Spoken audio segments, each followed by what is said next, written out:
Hello and welcome back to the NRG in Madison.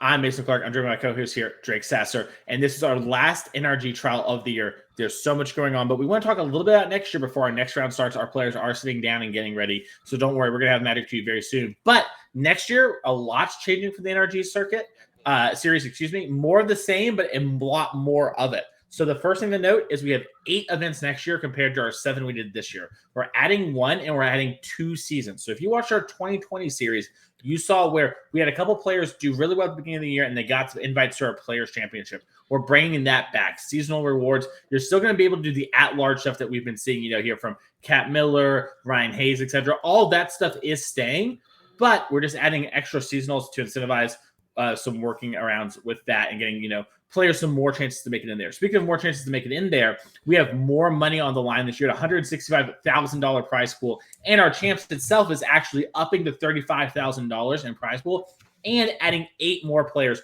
for a grand total of 24 players. It is an insane amount of dollary bills and glory on the line going on there. The other kind of big thing happening for the event is we're adding these double queue weekends. So if you notice, we have some branding. We have showdowns, which was yesterday, and we have trials that are today. Trials are events that get you points, still a lot of money on the line, a lot of glory. Showdowns are the ones that if you win them, you go straight to our end of the year champ events. We are now adding some double queue weekends, including our first event of next year, which I'll tell you about in just 1 second. So both Saturday and Sunday gives you a chance to go to our champs. It is very, very exciting. We cannot wait to bring that involving to you.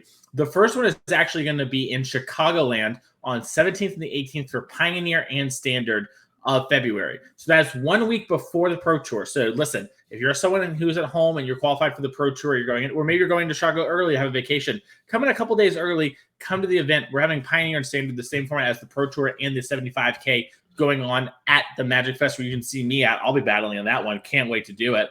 And that's not all. For our Pro Tour competitors only, we're offering cheaper drafts on site. You have to be qualified for the Pro Tour. We have a list of everyone qualified. We'll be able to confirm it, and you will get cheaper drafts here at the NRG Series event in Chicagoland.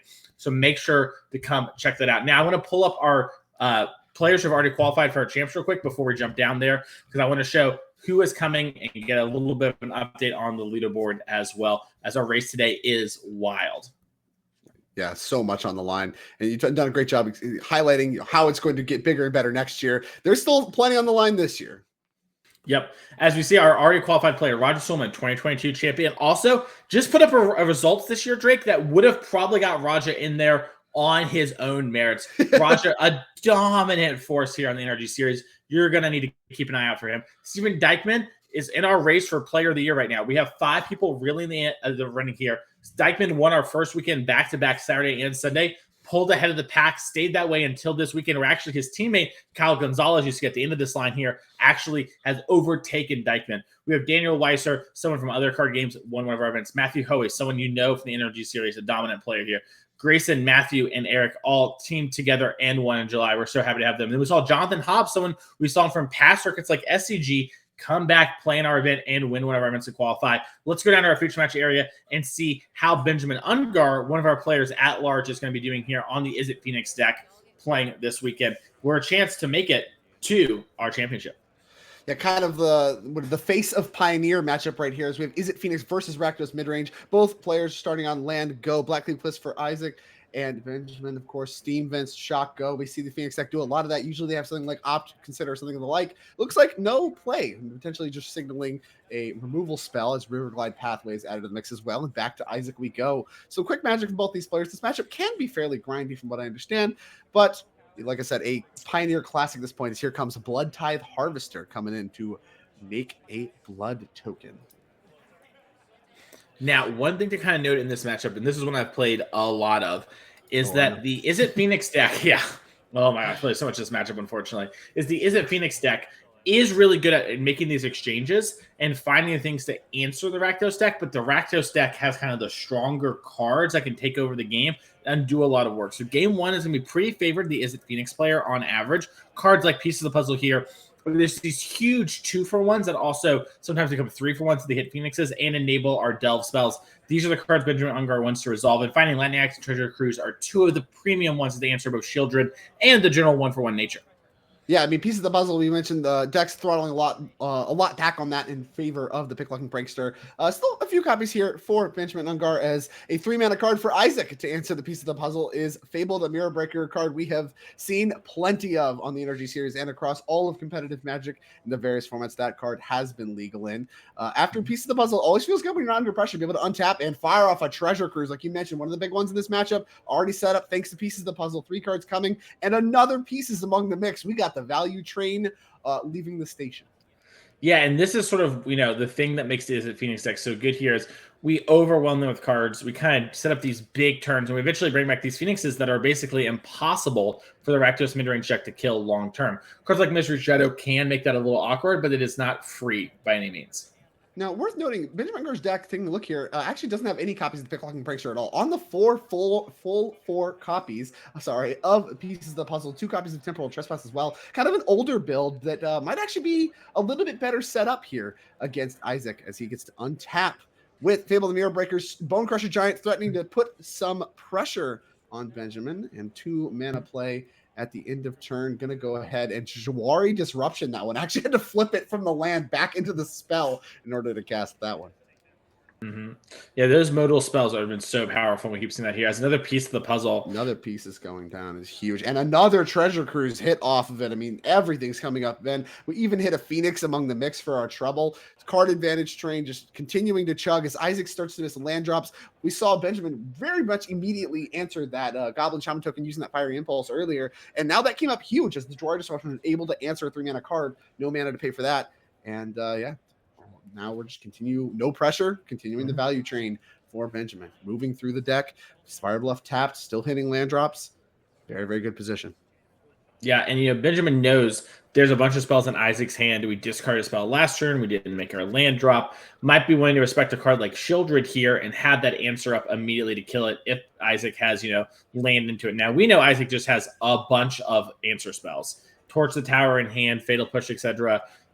Torch the Tower, good against Phoenix, going to actually exile it, but not something that, we have a ton of in our deck, and not something that we can just, really run them out of cards with. Just 2 copies. Yeah, and we see the patience here with Benjamin, too, with just kind of playing a control game. Access to all of this card advantage kind of makes it such that you can overpower the mid-range deck. You mentioned kind of earlier, we kind of suggested that Rakdos typically has a little bit of inevitability in this matchup, just having slightly more powerful cards. You're not really relying on synergy as much, and especially when you start talking about sideboard options and stuff like that, typically has inevitability. But in game 1, being able to leverage your graveyard is just another resource zone like we're seeing Benjamin do right now via Treasure Cruises and Arclight Phoenixes and the like.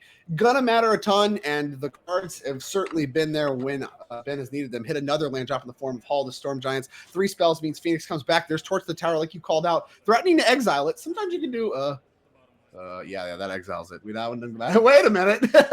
Have to get back and re-torch the tower. What? This exiles? Oh. Sometimes you see the Phoenix decks do things like kill their own Phoenixes in order to continue to bring them back. It's worth more cards over time, and I think that's what you saw Ben thinking about right there. Chooses not to, and passed back to Isaac we go. Probably a strong side for Isaac that's just the Lightning Axe we knew earlier as the answer spell in hand, and Benjamin just doesn't want to lose the out to Sheoldred there. Yeah, I mean, when it's only 1 bird, too, it's not something like, Anger the God, whatever. Any kind of card that would exile multiple, that's kind of where things really start to get problematic. You might need to save 1 or 2 or whatever. When it's just your first bird and you're already ahead a bunch of cards, you do kind of have time to play this longer game. As here's Ledger Shredder. Now we know that one's going to get answered via a myriad of ways. As here comes Treasure Cruise, the follow-up. Going to trigger Connive. See if Isaac wants to make a move here. Wait till end step. Not necessarily clear. Lot of new removal spells in this Rakdos midrange setup. We're looking at, the end card from Wilds of the Drain, looking at Torch the Towers, looking at Bitter Triumph, a lot of various options. And Inti, the Seneschal of the Sun, that new aggro card you mentioned a little bit before the show, that card's seen a little bit of play from Lost Caverns of Ixalan. Quite a few upgrades in this Rakdos midrange deck here and there. Nothing sweeping, still very much the Rakdos deck you know and love, but a lot of small upgrades. Here's another pieces of the puzzle. Is this number 3 or 4? Number 3, I think, but they typically find number 4 as the double Phoenix does get found off. Double Phoenix and Galvanic Iteration found, and this is really where things are going to start to slip away. Ben, I mean, we talk about kind of how Phoenix can operate as a combo deck a little bit using Galvanic Iteration and Temporal Trespass, certainly building towards something like that. Yeah, and there's only so many removal spells they can have. Another big thing that happens here for this Phoenix deck is you just kind of trade off a bunch of stuff like we talked about here. You take your 2 turns in a row Temporal Mastery and you start activating your Hall of the Storm Giants and just hit them. You know? Yeah, there you go. Beat this thing. You can't Fatal Push everything. Yeah. 7/7 is huge. That's something that people don't have enough respect for. Willing to commit to consider is Benjamin in order to get these Phoenixes back now. Isaac willing to cash in the blood, get a look for maybe another Torch of the Tower or something like that. In order to get these Phoenixes exiled instead of using stomps and fatal pushes and what have you, or they just go to the graveyard and be brought back. But does need to stymie some of this damage. We're at a healthy 20. You're like, okay, well, maybe you can just take a hit.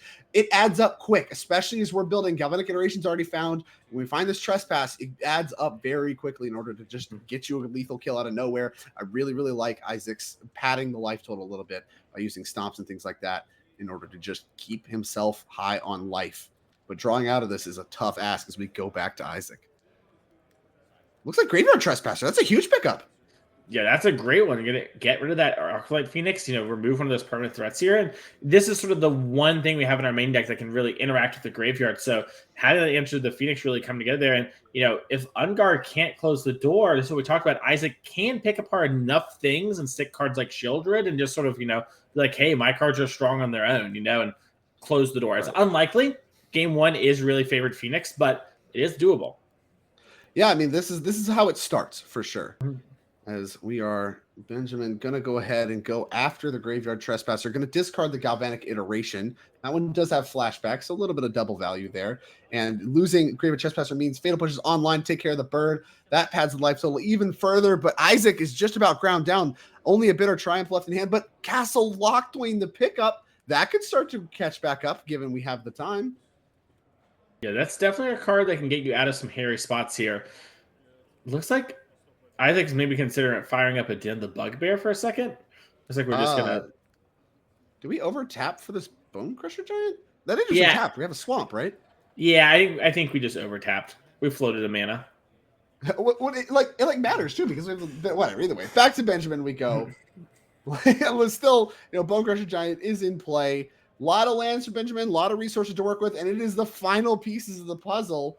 Already hit multiple spells. Wow, every sleight of hand, too. How about that? 5 options.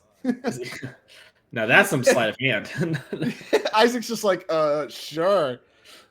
Benjamin giving it a little think. You're going to choose to split the difference here a little bit, getting the Lightning Axe and the sleight of hand. A lot of respect for things like Sheoldred or, any of these cards that could get Isaac kind of clawed back into this game over time. Just keep the answers. Don't need that much more card advantage. Sleight of the hand fired up. That's spell number 2. Need one more if we want to get the single Arclight Phoenix in our graveyard back. And it looks like we do have one. Yeah, we're going to go ahead and Lightning Axe, discarding a Spirebluff Canal. All right, we haven't found the 4th bird yet. We do have one coming back. And here it comes, smacking over for 3. I think down to 14 is Isaac, and that life total is going to really start to matter as Castle Locthwain looking to be really one of the only sources of card advantage that Isaac has access to right now. Well, there's Inti. Needs a lot of help. Drew Inti? Okay. Well, we need to attack with it. Or anything, frankly. You attack with anything, but we don't have anything in play yet. Yeah, okay. Benjamin's going to get a read on the new card. I think we should as well. Inti, Seneschal, the Sun. Take a look at this one. 1 of a red legendary creature, Human Knight, 2/2. Little bear action. Whenever you attack, you may discard a card. If you do, put a counter on target. Attacking creature gets trample. And then when you discard cards, you can kind of do the red draw effect where you exile a top card. You can play it to the next end step. So a little bit of card advantage on a bear. That one's going to be taken care of immediately by Prismari Command. And back over to Benjamin we go. Not giving an inch is Ben Ungar. All the mana, all the cards, all the resources, as you mentioned. This is main deck game 1, favored for Phoenix, and it certainly looks like it. His Hall of the Storm Giant's going to get fired up. Here comes an attack for 10. Even if you're at full health, that's half your life. You're not at full health. So, yeah, lethal very much on board for Benjamin as Isaac low on resources. Day flips tonight, and the turn passes on back. Likely the last draw step Isaac's going to get unless we find something good. We did not, and that is the end of game number 1.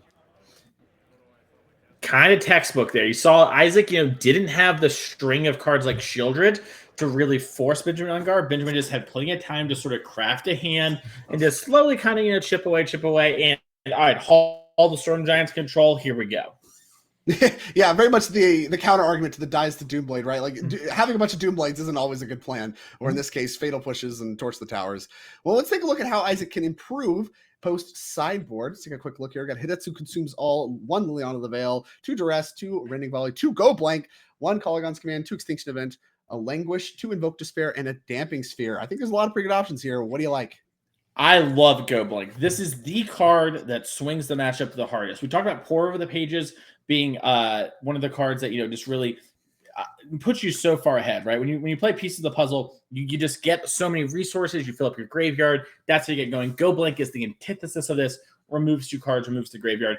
I'm slamming these Go Blanks. I also really want my Liliana the Veil because while, yes, they could discard a Phoenix, they are a deck that wants all their pieces, and something like, Crackling Drake, I'm expecting from my opponent's sideboard, so having another cheap, strong answer to that kind of has some merit on its own is very enticing for me personally.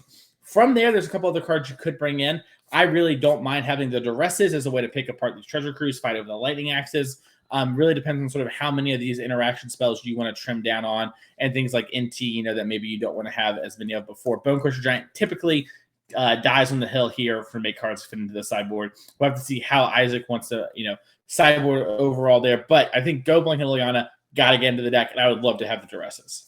Yeah, a lot like there's a lot of options, and this is a matchup that's existed in Pioneer for a long time, so very much came prepared. Let's have a look at how Ungar is going to update as things are seeming to even out in the sideboard games. We get to start with 3 copies of Crackling Drake. We got 3 copies of Brotherhood's End, 3 copies of Mystical Dispute, 2 Prismari Command, an Aether Gust, a Disdainful Stroke, a Negate, and a Treasure Cruise that we are looking at. Treasure Cruise in the sideboard, kind of non-traditional. Well, what do you like? Yeah, some people like to have the Treasure Cruise in the sideboard for matchups where card advantage matters a lot, and card advantage matters a lot here. So I'm probably going to see that one come in. Brotherhood's End, actually, we don't, because it's an open deck list, we don't know if our opponent's playing License Hearse. That's a card that sometimes is played.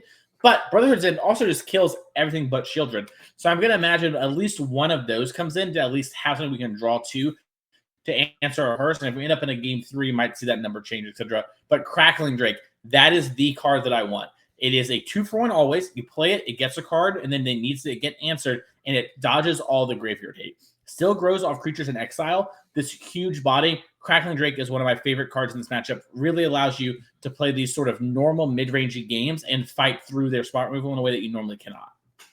Yeah, very much the anti-graveyard hate card like you called out, and there is graveyard hate coming in abound for Isaac. So a lot of adjustments made. Like we talked about multiple times, this matchup is very, very common. You yourself have played it quite a bit, as you mentioned. And well, there is going to be a lot of preparation for both sides. Spirebluff Canal for Benjamin. I think it's Haunted Ridge for Isaac, followed up by a Blackcleave Cliffs and a Bloodtithe Harvester on turn 2.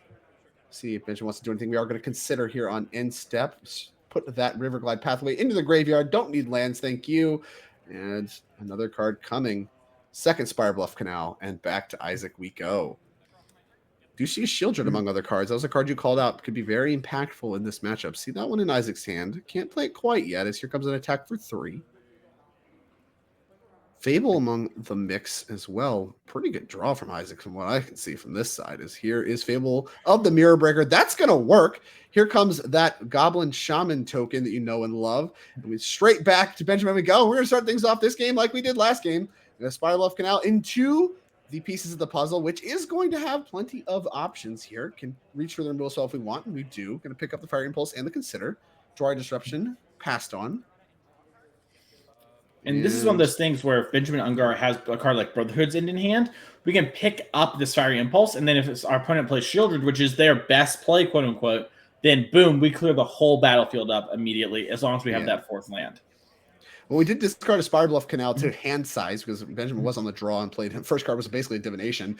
So we had to move to discards there. Did discard Spirebluff Canal. Suggest plenty of lands for Benjamin. Can't get a great look though. And there is the Sheoldred slammed after combat with the Bloodtithe Harvester, the Goblin Shaman. A lot of pressure on board. And there's the bonk on draw step. No effects prior to the draw. Suggests no Lightning Axe. So now, yeah, maybe we are setting up for Brothers of Den plus Fire Impulse. If not, I'm in a little bit of trouble here.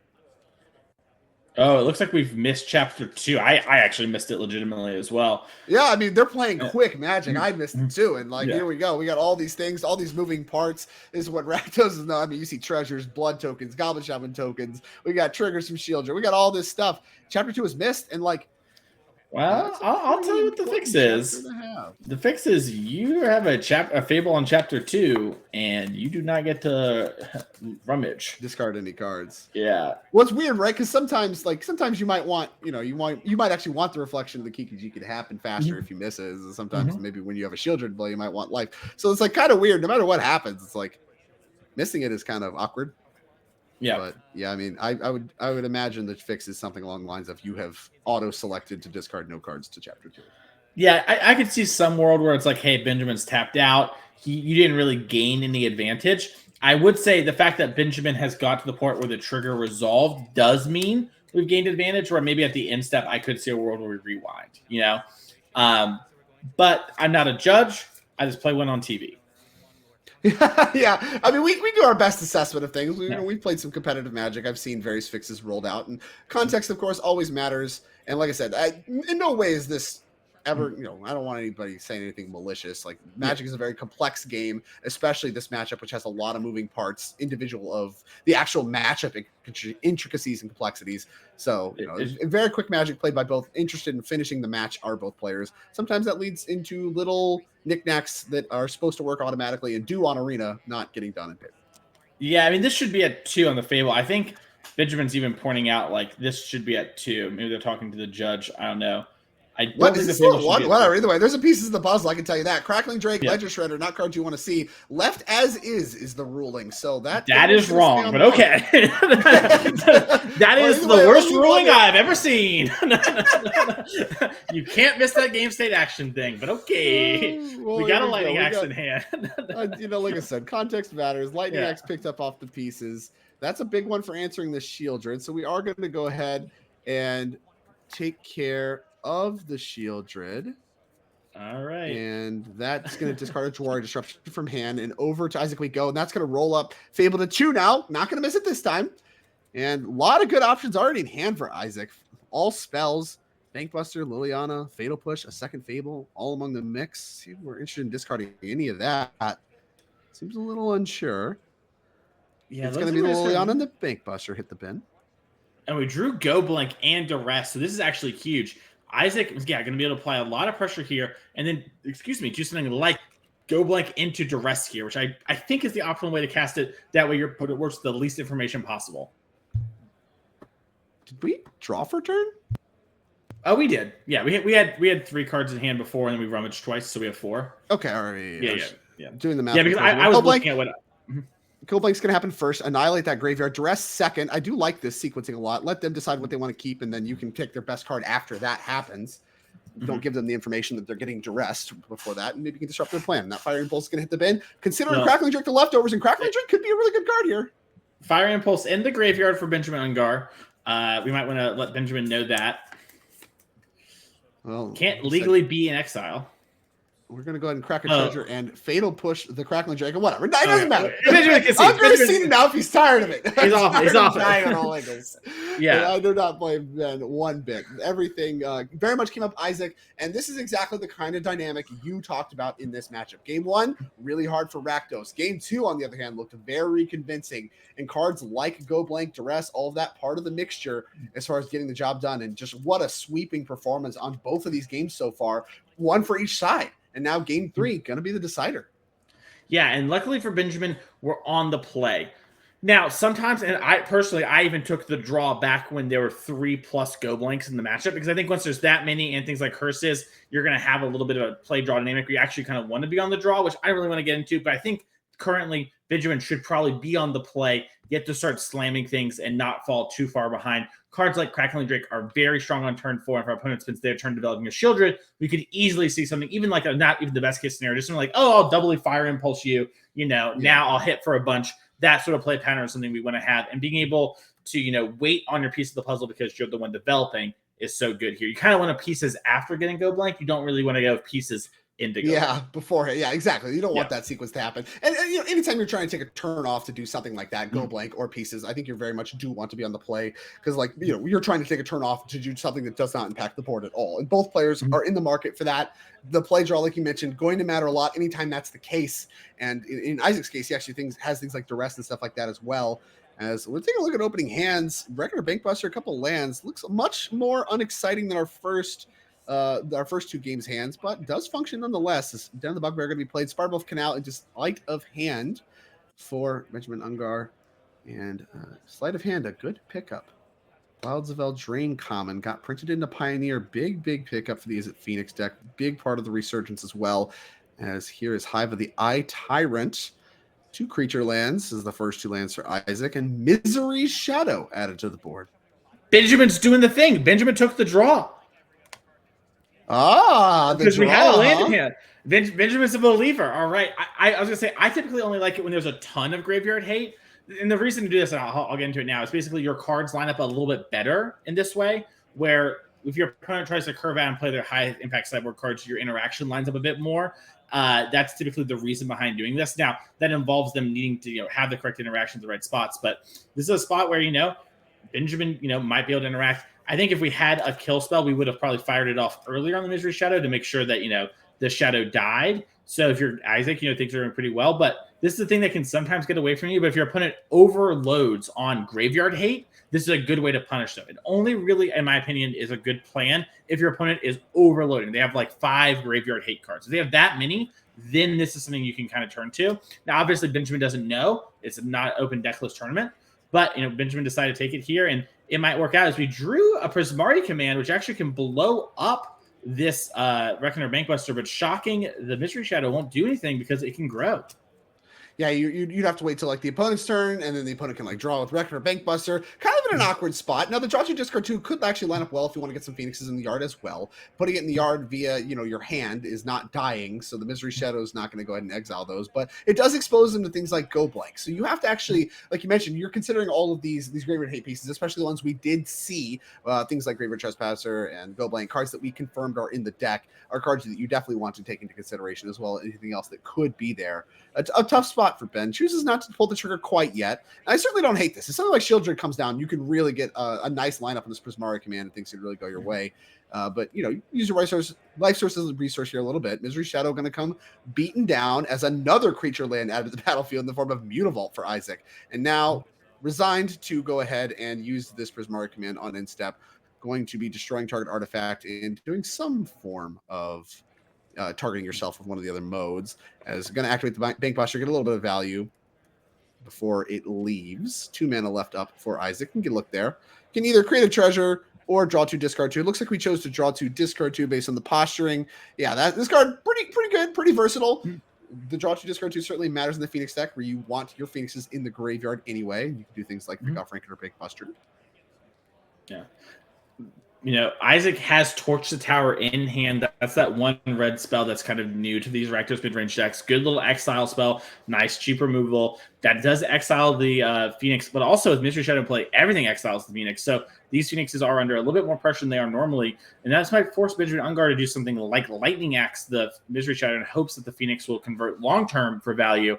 But we know that's not going to line up well for Benjamin. So I'm curious to see how he's going to play this turn. Yeah, Torch the Tower also kind of an upgrade in this matchup in general for the Crackling Drakes, right? Normally, you wouldn't expect your Shocks to ever be able to go after those, but with all the random little objects, you actually have things to bargain in the forms of treasures, in the form of blood tokens, whatever, what have you. You have plenty of just stuff laying around that you can bargain, and then I'm sorry, it deals 3, not 4. Well, that's why you put the card up on the screen. It deals 3, and then you scry 1. But it's still, can get a little bit more value for your buck, as pieces of the puzzle going to come down. Treasure Cruise among the mix, and Misery Shadow, not the actual Graveyard Hate piece that you want in the face of pieces Treasure Cruise at all. Yeah, I don't know how many cards are in Benjamin's hand. I think so. Obviously, the decision is 2 crews versus 1 and 1, right? Those are only options. I think that's a sleight of hand, right? Correct. Yeah. Cantrip. Okay. Yeah. So I think what Benjamin's thinking about is, okay, if I resolve a cruise this turn, am I okay if it loots 2 cards and I have the second cruise left over? Looks like he is going to go with a double. Yeah, cruise. We're fine with that. I'll take 2 cruises, thank you. And I don't hate this. I really don't hate this. Your first cruise, you get to get the full rebate on, and if down the line Graveyard Hate or whatever happens, maybe there's a chance you just tap 8 lands and this game gets grindy. It's not that much of a liability. This also, to me, if I was an Isaac, that would signal some amount of strength to Sheoldred, because obviously the sleight of hand is a thing you can use to find the Lightning Axe later. Once the Sheoldred's already in play. So this might be a situation where Benjamin has a card like Axe already and isn't really super worried about it here. what's interesting, we actually have a look at Isaac's hand, right? And he has basically not a whole lot going on. 2 removal spells, some lands, but a lot of creature lands. So like now, having seen 2 treasure cruises happen, Ben doesn't even cast one. Is it time to just start getting aggressive, start firing through these creature lands and beating down? Yeah, it's definitely possible. I know with the cards like Fiery Impulse probably staying in for Benjamin Ungar, probably depends on, is Isaac okay with basically saying, hey, do I want to give them 1 mana Stone Rain? I know that sounds ridiculous, right? But it might actually be an exchange you're happy with, right? If your Misery Shadow can, not have to be being held up all the time, that is probably a spot you want to be. Definitely some consideration. Also, dude, is like, hey, I'm going to use this Mutavault to grow the Shadow by 1. Just get a little extra damage in. So sure, yeah. I mean, yeah, exactly. That's part of the equation. Is like, do you just hold it up to save your Shadow from dying to like damage beast removal? Like, Lightning Axe is going after the Shadow to make Isaac tap a bunch of mana. No, we're just gonna let it happen. We just let it go. Wow, that is so much respect from Isaac. That is impressive. I don't know if I could ever do that. It would be a tough ask for me, especially knowing this treasure cruise is coming. Misery Shadow, the only thing I have going on, and if we're not firing up Hive of the Eye Tyrant, start like going after the Phoenix in the graveyard or something, then Misery Shadow is what we're in on. Then I'm pumping, but no pump. I think Shota Yasuoka could run that play on me, and I would be like, call. Like what? I would just be like, I don't know. I'm sure I'm garbage. This is genius for some reason. But yeah, Nathan Sawyer does this to me. I'm like, all right, after the game, Nathan, tell me why this is wrong, and then I'm like, counter your spell. Whatever it takes. There's a reason I'm in the booth, not holding a world championship trophy. Whatever it takes, not for me. As sleight of hand going to be resolved here. That's spell number 2. Need 1 more if we're interested in bringing this Phoenix back right now. With Misery Shadow out of the way, it is a more attractive prospect for Benjamin for sure, though we do know about Torch of the Tower in Isaac's hands, so it may not play out great, but still not on the house, as here's consider that's spell number 3. 3 mana, 3 spells, just the way we drew it up. Skill differential. Benjamin didn't have a Phoenix on top of his deck. Nathan Sawyer would have. This is why. I mean, all the best players have the bird ready to just be considered into the yard. And then new card coming. Yeah. A lot of thinking on this Surveil. Very curious what we could be looking at. Oh, wow. We're at the consult the sideboard. Okay. Chooses to keep it. Maybe it's something like a trespass or something we might have shaved on. Here comes Bird. The end for your Bird, says Isaac. Yeah, Isaac's like, no, Lightning Axe. Yeah, I'm to stop. Torch the Tower response. We're fighting over this bird, and it is going to get exiled. All these exile effects from Isaac, and that just really speaks to Benjamin just not having anything else going on. And this is kind of where you can get with the Phoenix deck sometimes. You have a lot of cards that just move cards around, but don't actually pressure the opponent. Phoenix is very much what Ben was relying on, and now the one in play exiled, and there's 1 more in the yard, but we need 3 more spells, and Hive the Eye Tyrant's going to get fired up and take care of that Phoenix as well.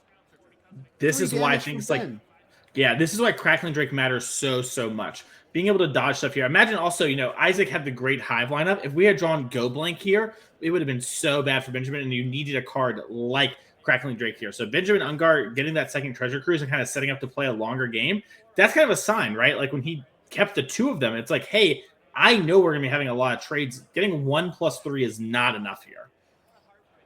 Right. And then like the treasure cruise now annihilating the rest of the graveyard. Now graveyard hate doesn't even look good at all. And there's 4 mana up for Ben. If he did pick up a Crackling Drake, still has the mana to play it this turn after playing the draw spell.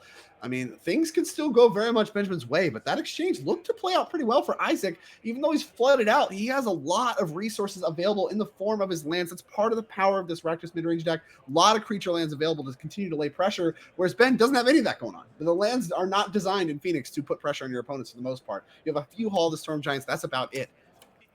Yeah, we saw Benjamin decide to not hardcast his Phoenix and just start attacking. So a lot of respect being shown here, and basically saying, "Hey, I'm going to have some answer to these creature lands. You're going to need to not be animating these for free." Yeah, so think about which ones you animate, which ones you want to keep, which ones you're all right losing. And Isaac says, "All right, Den of the Bugbear. If you get killed, you get killed. That's tough. Fire it up. Yeah, you don't want to let this one attack. Yeah, no, thank you." Is that the one that triggers? Yeah, no, get it out of here. Fiery Impulse going to take care of that. And back over to Ben we go. Consider going to happen on end step here. We do step Phoenix in hand like you called out. I think we see a Crackling Drake as well. Maybe looking for and a Brotherhood's End. Yeah. So back to the sideboard we go on this Consider. A lot of consideration in casting these Considers. Oh, that's the exile zone. I'm sorry. Okay. I thought it was. I thought it was the sideboard. sideboard We're too. reaching over. Like, what are we looking at? The exile zone. A lot of cards in Yeah. exile. Kind of hard to see from here, but a lot of cards in exile. Yeah, lots of treasure cruising, torching the towers happening. Yeah, just everything's happening. Here's Opt on instep. Can birds come back on instep or not? Yeah, for real. Card coming for Ben. Bottom pretty. Scry that. Put to the bottom very quickly. Back over to Ben we go. All that happened on Isaac's instep. Doesn't seem to be like that. I love the facial expression from Ben here. Doesn't seem too happy with this composition. We know his hand looks pretty good. Isaac relatively low on resources. Things like Crackling Drake and Phoenix look like they might actually start to work for a few turns. Yeah, I'm personally really interested in just being like, hey, threats. You know, I think that's where we're starting here with Ledger Shredder. Yeah, here's the Crackling Drake follow up. Exactly what you said. Threats. And we get to connive as well. So, we can discard the Phoenix, and, that means the Hive of the Eye Tyrant will be able to eat it, but we would probably get to eat the Hive in combat as long as, we have the double block available. Now, we know there's a removal spell for this Ledger Shredder. Benjamin looks to not be, value-driven to the extreme. Just hard cast your Phoenixes. Oh, looks like here's part of the Benjamin's question. How big is this Crackling Drake? Is this just going to kill you? I mean, we've Treasure Cruised twice. That's like 14 cards. I would guess it is about 15 damage. Because I know we delved 7 both times. And I can see 4 here. And there's some amount of lands and stuff that got moved into the graveyard from, pieces. Is this a guess? Well, Inti's the pickup. And here's part of the equation, too. If you attack with Hive and we do something like a double block, that actually enables Revolt. And then we can actually kill the Crackling Drake with the Fatal Push, which may actually be where Isaac wants to be. And so, there might be some considerations to just fire up Hive, attack. Benjamin's like, okay, no blocks. And then we just have Isaac dead. So Isaac, kind of in a spot where it's like, okay, do you fire up the Hive and be like, all right, yeah, I'm just going to do this. And Ben just doesn't think about the block or the Fatal Push or anything like that. And it's 14, Drake. I counted. I was 1 off. It's 14. All right, 14, 15, 16. I don't think that's lethal yet. But you are right. I like where your head's at here. Maybe throwing the Hive under the bus is the play, just to get this Crackling Drake off the table. Looks like we're going to play the Inti. And the Inti works too, right? The Inti, as long as there's not removal spells dialed up, we can use this next turn to find removal spells, digging through our deck. We do solve the Hive, of course. Fire Impulse is going to stop that from happening. Here's pieces of the puzzle, and now this Crackling Drake's growing huge. How many spells are we going to hit? Oh, this is all lands. Well, that's no good. What if we only a Brotherhood's end? That's so tough. I wonder if you just put it in the graveyard. I guess you could just put it in your hand and cast or destroy artifacts, and then you just get your Phoenix back. So that's probably better. But yeah, I think that's what we. Oh, Treasure Cruise. How about that? How does that sound? Yeah, that's pretty good. Okay, so that's spell. If we're doing the math, that's spell 3 that has been added, right? So we're at 17 now, which means the Arclight Phoenix is lethal, right? Assuming that I got my count right. The bin. Wow, we're about to see a whole kill from 20. Opt. That's 18. Isaac kind of looking up. I love the facial expression. Yeah, you got more stuff, huh? And he says, yeah, I got Bird. He's got 2 Blood Crypts. That's a handshake. And Crackling Drake able to get the game done almost in 1 hit.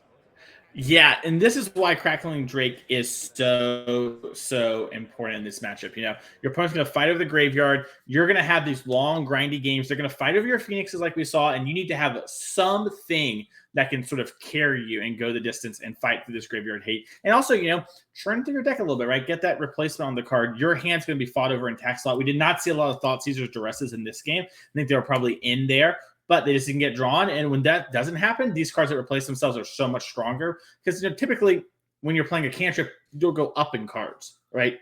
You get card selection. You find the card you want to have. That's where the strength comes. So a thing like Thoughtseize Duress, pick that apart, having something that replaces itself, it's nice. We didn't have any of that, so we just had a lot of velocity and moving through our deck constantly. Velocity, huh? I mean, you're right. And to what we saw in those games, each game looked pretty lopsided, dominantly lopsided. And the difference maker for Isaac, and this is something you called out a lot, is the presence of cards like Goldblind, the graveyard hate. These just nuke the graveyards. I mean, we saw Ben in game 3 unimpeded do 3 1-mana treasure cruises. That just cannot be the case. That cannot be what is allowed to happen. If you're going to win the game from the Rakdos side, that's something you called out multiple times and been able to navigate very, very well. And I believe we have Ben with us now. If we want to go down and interview, speak to him a little bit. Congratulations, Ben. Hey, appreciate it. Thank you. How are you feeling after that round? You took the draw. What was your head at? What are you thinking? Yeah, so I think usually how the matchup kind of boils down to is that Rakdos usually rewards into quite a bit of like hand disruption stuff. So I thought that being on the draw, taking that extra card could be relevant if they keep a very like Duress, Thoughtseize type heavy hand. And then I'm able to like catch up back on cards because Thoughtseize cannot take a Treasure Cruise from the top of my deck, or if I'm able to pieces of the puzzle into it, it's really hard for the Rakdos player to interact with that just in general. So yeah, that's pretty much where my head was at for taking the draw there. Yeah, I want to ask a little bit about your deck choice and your deck composition. So a lot of what we see from Phoenix these days, a lot of people have moved away from pieces of the puzzle towards the Picklock Prankster, things like that. You have a little bit more of a traditional build, higher on the Galvanic Iterations, Temporal Trespass, pieces of the puzzle, that kind of stuff. Yeah, speak to me about that decision and what drew you to that. Yeah, I'm a boomer. I like my I like my tried and true. It's I've play tested it a little bit with the Picklock Prankster on Midgo, and I was pretty underwhelmed by it overall. I really think you want the 2-for-1 that you get off of a piece of the puzzle that you just don't really get off of Picklock Prankster, and then I think like it fuels your delve spells better and pulls you ahead, especially like against Rakdos and stuff. So. People have made an argument for it being instant speed, but I don't really see it. I don't think it's worth it. I know my buddy Travis Williams here today would argue with me in the parking lot about that, but what are you going to do? Scoreboard. Yeah, right. Yeah, basically. Mm-hmm. Yeah, very good. Speaking of scoreboard, how are you feeling about the leaderboard now? This is the last one of the year. You're doing pretty good on it. How are you feeling going into today? You're in we're just finished round 3 of 8. How are you feeling? Yeah. I told my friends that I came down here with. I said, if I go 0-16, at least it'll be a great weekend with the friends. And that's the best part about all these NRG events that I've been to is I could be winning the tournament, or I could be in the 0-4 bracket. And either way, I'm just having a blast. I'm around friends and great people, both running the event and playing in them. Really just couldn't ask for a better crew overall. So yeah, feeling great. I haven't really been following the leaderboard. I just kind of show up and want to play some Magic. People will tell me that it's like, oh, you're on this place now, and I'm like, oh, okay. And that is such the right mindset to have. I mean, that's yeah. I show up and I play Magic, so that's what I like to do. Let the cards fall where they may. Exactly. Well, you're doing well at doing that. So good luck in the rest of the tournament. I'm sure we'll see you later today. Go have fun with those friends. We don't want to hold you too much, as we are going to cut back to the booth here. Thank you so much, Benjamin, and good luck. I appreciate it. Thank you so much. You're welcome. Well, good idea there for Benjamin. Turns out his plan of just come up and win Magic is going to get him into a $25,000 16-person invitational. If you want to qualify for one of those, we are going to have our first event of 2024 in Chicagoland, February 17th through the 18th, Pioneer and Standard. Friendly reminder, next year, we're adding more people to the Players Championship. It's going to be $35,000 prize pool, 8 more people, more invites, more to come to that. Follow us on social media in order to see all that stuff in details, or check the VOD. We talked about it earlier. I'm sure we'll talk about it again. But for now, Drake and I, we're going to say goodbye to you for just a second. We're going to take a quick break before coming back for more Magic, so don't go anywhere.